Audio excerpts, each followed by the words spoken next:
Alors, mon rôle au niveau de ce projet, c'est d'accompagner les formateurs à remonter du contenu numérique.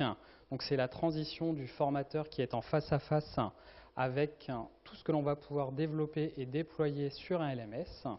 Donc, c'est pouvoir rendre disponible à distance tout ce contenu de formation avec un nouveau rôle pour le formateur qui devient animateur. Alors, au niveau des formateurs, on leur apprend et on leur produit des trames de façon à pouvoir déployer leur contenu à distance.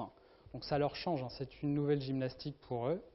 On passe d'ailleurs par de nombreuses difficultés entre la formalisation en face à face et tout ce qui va devoir être nécessaire d'anticiper en termes de questionnement pour le stagiaire.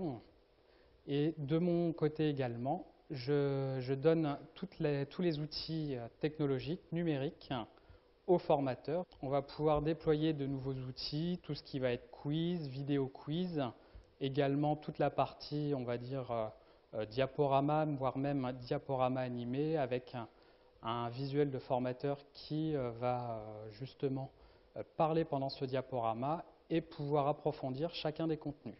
Je prends pour exemple, là on a un exemple tout simple de quiz par vrai-faux. Il faut savoir qu'au niveau de tout ce qui est LMS, on produit aujourd'hui un tracking au niveau des stagiaires et le fait vraiment marquant pour les stagiaires, en dehors du fait de pouvoir lire le contenu, mais également regarder les vidéos, on va pouvoir évaluer leurs connaissances au niveau de ces quiz, mais également assurer qu'ils passent un certain temps sur la plateforme. Et on va dire un premier contrôle des connaissances.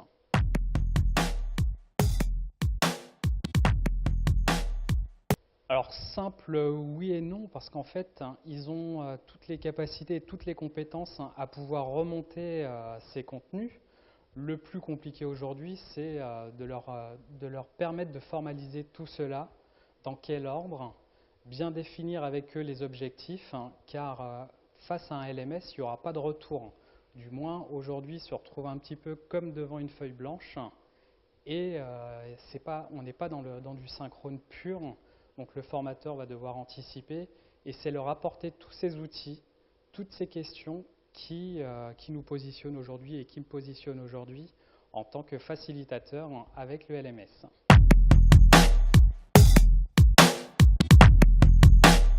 J'ai beaucoup travaillé en face à face, enfin de nombreuses années en face à face. Et puis, il y a eu une opportunité de pouvoir travailler plutôt à distance, donc ce qui m'a intéressée.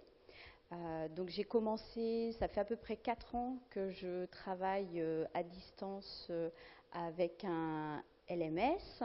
Et puis depuis 1 an environ, je suis plutôt à de la conception dans le secteur du sanitaire et social.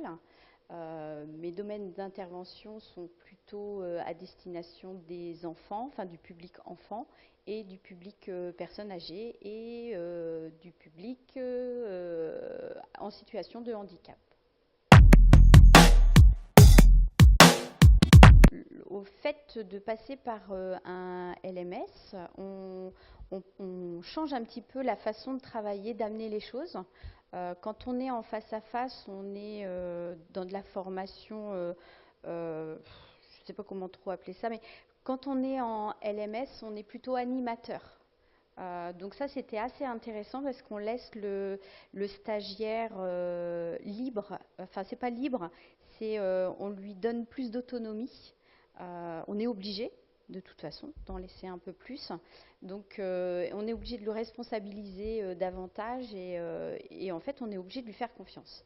Ça, c'est la plus grosse difficulté, en tout cas, que moi j'ai pu rencontrer au démarrage. Et très très vite, en fait, on s'aperçoit qu'ils se prennent au jeu et nous aussi. Donc voilà, ça se fait assez facilement. Enfin, quand je fais la conception, je construis des scénarios. Donc il faut vraiment se mettre dans la peau du stagiaire en se disant qu'est-ce que j'en comprends, qu'est-ce que j'en retiens et qu'est-ce que je peux en faire après. Donc ça demande une gymnastique un petit peu différente de se dire qu'il n'a pas forcément besoin de m'entendre. Il faut qu'il me lise, en fait. Et il faut que les sous-entendus que j'aurais pu lui dire à l'oral, il faut qu'il puisse les avoir à l'écrit. Donc c'est le scénario qui est le plus compliqué. Par contre, c'est une gymnastique assez intéressante parce que ça oblige à formaliser tout ce qu'on peut avoir dans la tête et qu'on utilise de façon un peu intuitive. Alors, j'utilise l'expertise de ce que... l'expertise que j'utilise, c'est ce que les stagiaires ont pu me renvoyer, en fait, dans leur questionnement quand j'étais en face à face. En fait, je l'utilise parce que je sais les questions qui vont se poser en lisant un contenu. Donc j'essaye de répondre à ces questions-là, en fait. J'anticipe les questions. Bah, je dirais que la première étape, en fait, on m'a laissé libre cours, enfin, on m'a laissé la liberté de construire.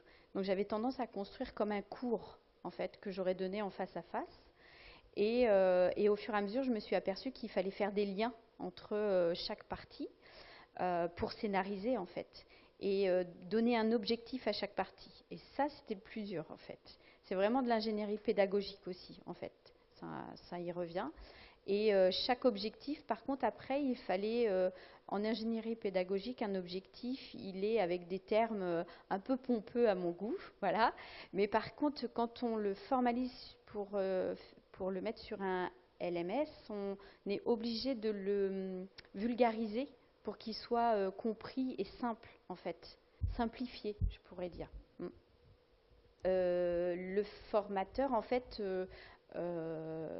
oui, il a des temps de tutorat en fait qui lui sont utiles pour continuer à augmenter cette expertise et de comprendre les nouvelles questions parce que du coup, comme là, j'ai anticipé quelques questions, ils les ont plus ou alors des fois on peut en rediscuter, mais par contre maintenant ils amènent de nouvelles questions.